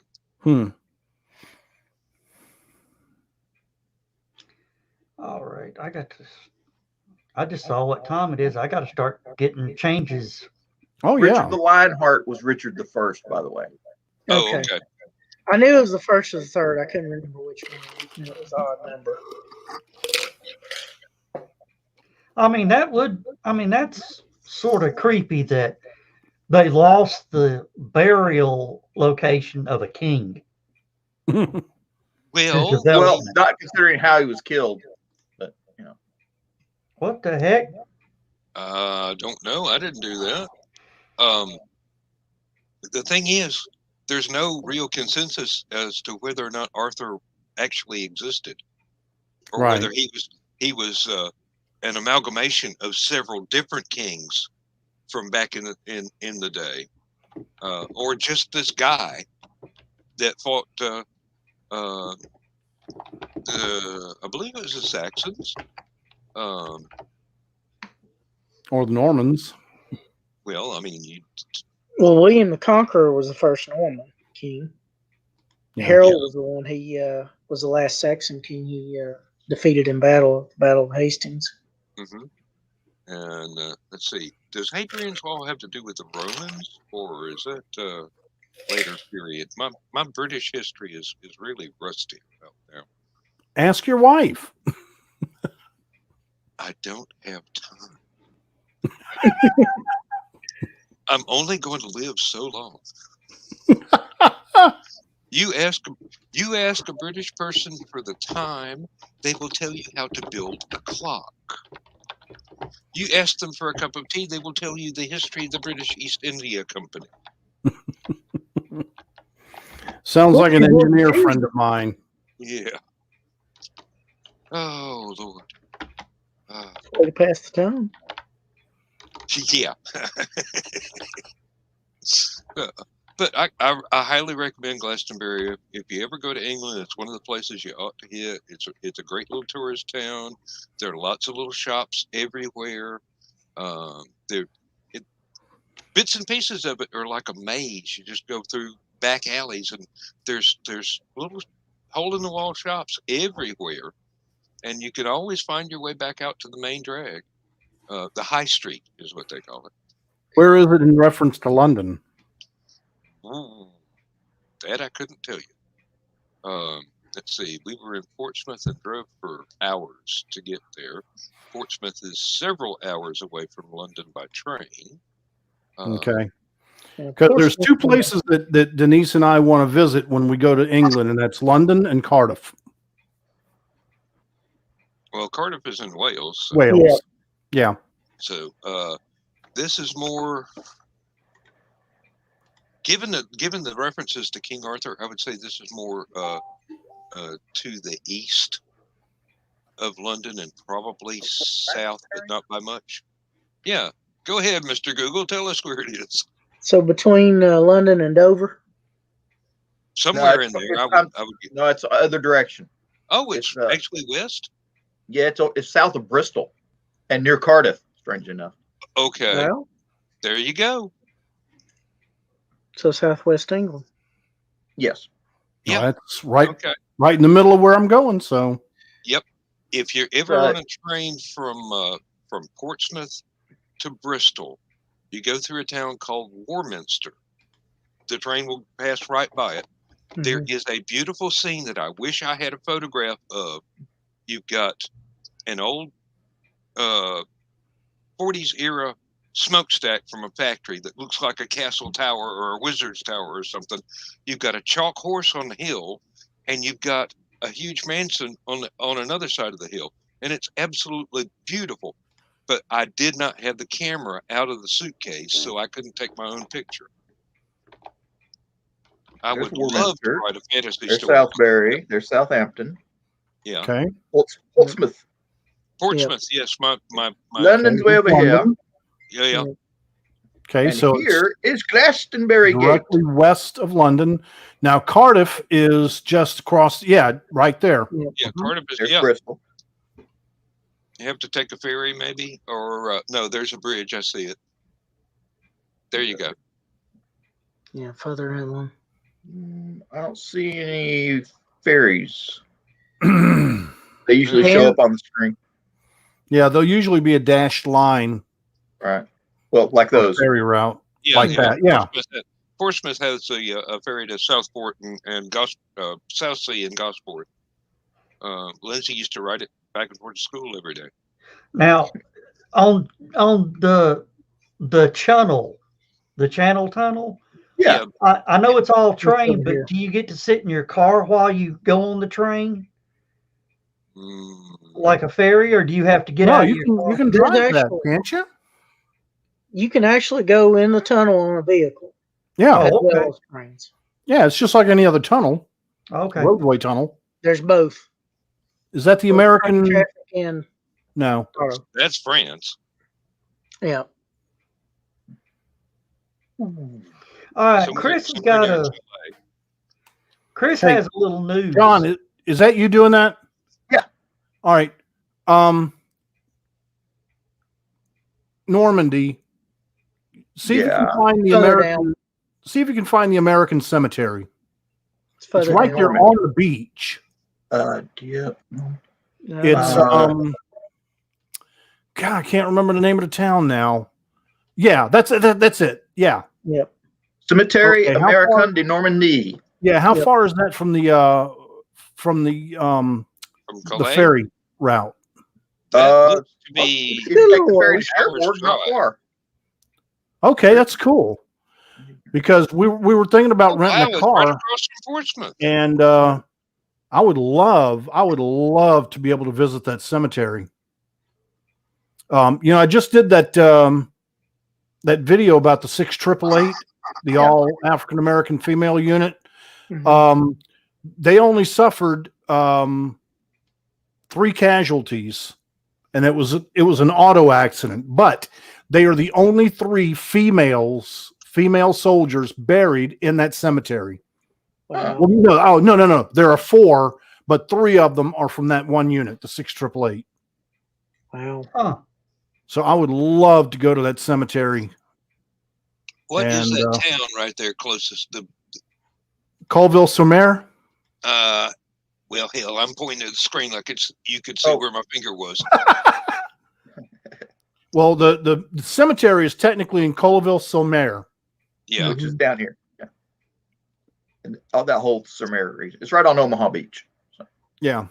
Kane and Cherbourg's probably the two closest bigger cities to it. Oh yeah. Hover over that and show the picture. It is such. I mean, it's like Arlington, La France. It's really beautiful. As I understand it, Now, do they have we adopted maintain that, individual or does graves. France maintain it? France maintains it. As I Okay. understand it, French people have adopted individual graves and maintain them as a matter of pride. Back in the early 90s, it was coming up to the to one of the anniversaries of D-Day. I think it was the 40th anniversary, and I interviewed a lady in Cleveland, Tennessee, who was a teenager living in northern France during D-Day, and she just told me the most riveting stories of the American soldiers coming through and the liberation. And I mean, she literally would just cry real sobby tears when she was talking about this, 40, 50 years later. And yeah, it was the 50th anniversary. And I don't know if she's still alive. I haven't spoken with her since, but wow, what stories. Oh yeah. Well, if this, we're losing a lot of that generation now because the youngest person at the end of World War II would be approaching their 90s now. Yeah. Mm-hmm. Yeah. The war was 80 years ago, That's why the 75th anniversary was such a big deal. Yeah. Yeah, because there's not that Well, many. a friend of mine who died New Year's Eve of COVID-19 was a video, a television instructor here in Saudi Daisy, and he actually raised money and got his whole class to fly to Honolulu so that they could record interviews with the last remaining survivors of Pearl Harbor. Oh wow! And I mean, the video that he put together was just incredible. Oh, I bet. And they just buried the last Arizona survivor. Yeah. In the Arizona. Hmm. But to sort of change up the subject, Chris has some. If you want to throw out some of the quick details about our negotiations. Okay, we are just about finalize the hotel contract for Halicon. I was doing that earlier this evening. Room rates are going to be $69 for kings or doubles. We're trying to get online codes so people can register online.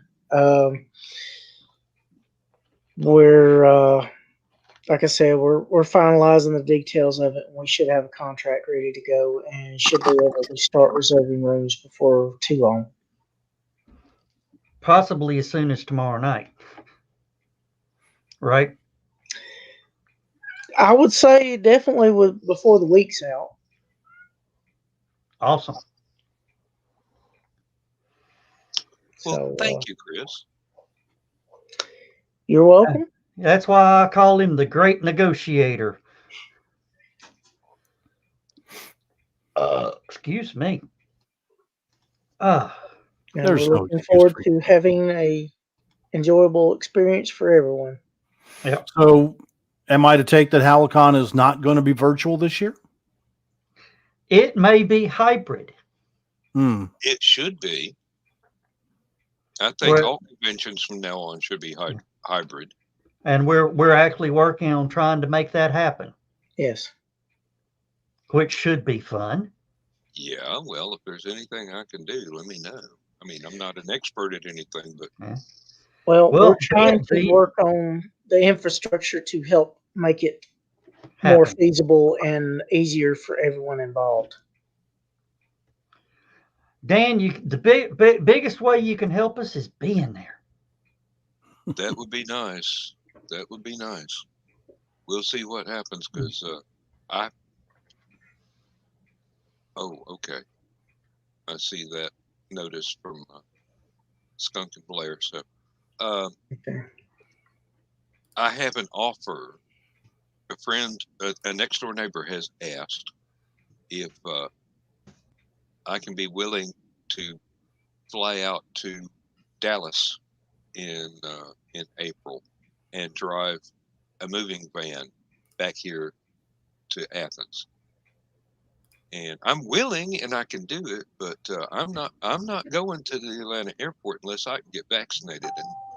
And it's really difficult to get vaccinations scheduled. I mean, Yeah. we as of Monday, Lindsay and I both are now qualified to get the vaccination. I mean, they've gone to 55 and older, and we're definitely older, so and no big deal. But trying to find some place that actually has vaccines. I'll probably wait until after my birthday in April. Hamilton County did it right. You know, I mean, that theirs has run so smoothly. They're opening it wide open right now. Yeah, they've got 4 sites up and running now. Yeah, 4. yeah. They even closed one, the biggest testing site, saying that they just didn't have enough people coming in getting tested, so they're sending them to partners to have tests done, and now all the mass vaccination sites are just sticking you. Well, one of my coworkers went on the Georgia Health Department website, and he wound up having to drive to Augusta. Wow. And that's hour and a half, maybe almost 2 hours drive from where we're at. Yeah. And when I went on the same website, they were trying to get me up around Nashville. I don't even live in Tennessee. And I hear from my friends online on Facebook that, the health department here in the county has got some stuff going on. And I go to the county health department website and I start clicking around trying to get to the locations and fill out the form and everything. And it shifts me back to the Georgia State page. And they want me to go, out of state. And people are not updating their websites in a timely manner. Is what I'm figuring is going on. They're still several months behind. But what we're hoping is the county health department is going to coordinate with a couple of the pharmacies that are local to 7 miles away, and we'll both be able to go down, get the appointment, and go in and get the Hi, Blair. shots. Hey. Okay.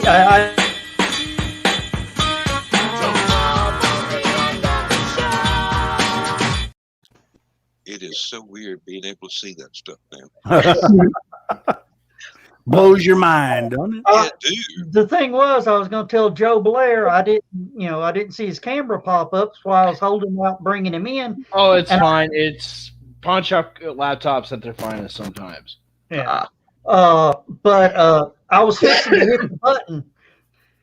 John may have saw me give him the fist shake in the. Oh. Fight the power. Yeah. There you go. But yeah, Dan, I really hope you can, figure it out.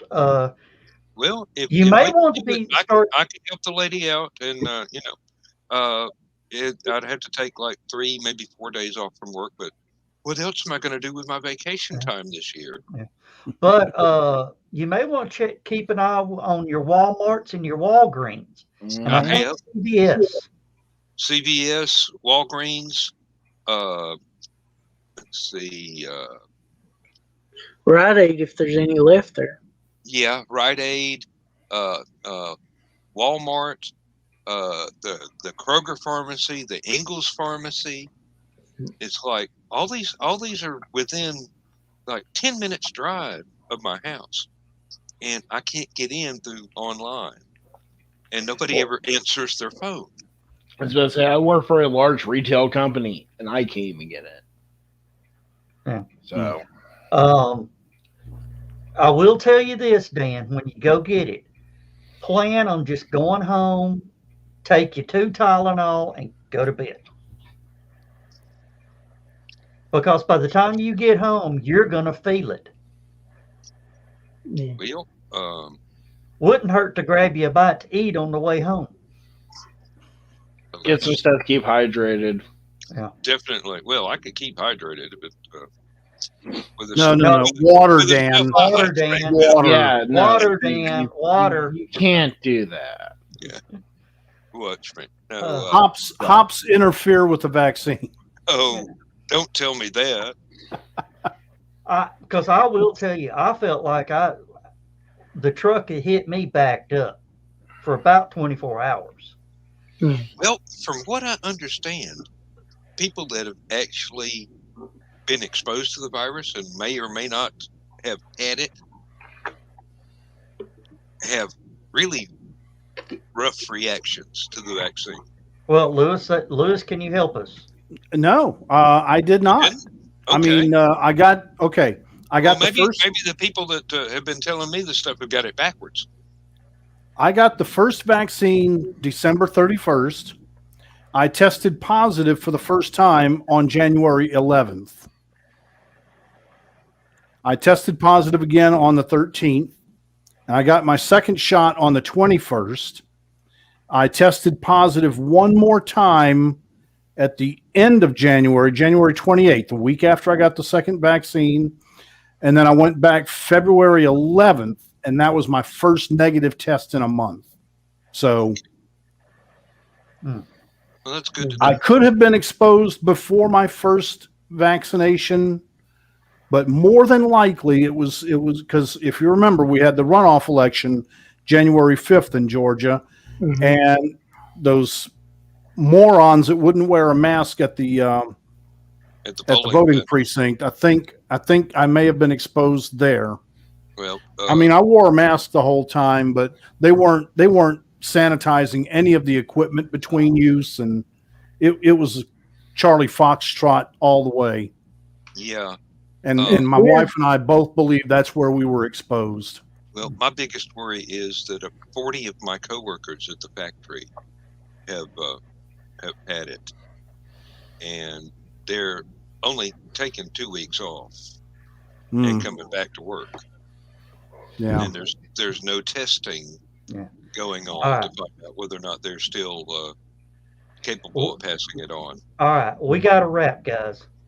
Okay. All right. Can we see you on the flip side? Yeah, we'll be over on my personal page. I think it's Joe Dog McKeel. Yeah. Is there a link? Yeah, Joe Dog McKeel. Yeah, I've sent you the link. Okay. It's on YouTube. Just look up Joe Dog, one word, Joe Dog McKeel, and that's where we'll be. Thank you, Lewis, for the news. Yeah. Good news seeing you, story. Lewis. I don't know if we can work that math out or not, but we'll take all those secret code secret. By the way, John, what's the password?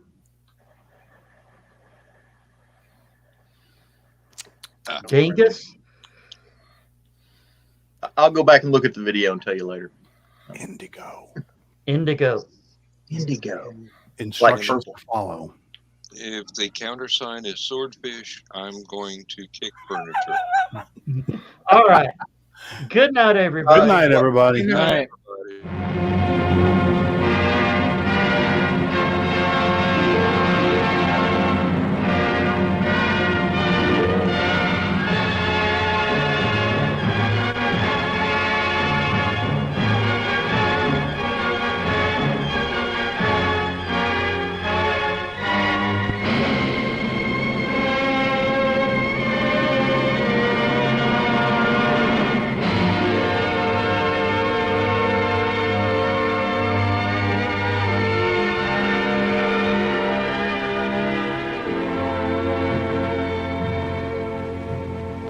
I have slept the surly bonds of earth and danced the skies on laughter-silvered wings. Sunward I've climbed and joined the tumbling mirth of sun-split clouds and done 100 things you have not dreamed of. Wheeled and soared and swung high in the sunlit silence. Hovering there, I've chased the shouting wind along and flung my eager craft through footless halls of air. Up, up the long, delirious, burning blue, I've topped the windswept heights with easy grace, when never lark nor even eagle flew. And while with silent, lifting mind, I've trod the high, untrespassed sanctity of space, put out my hand and touched the face of God.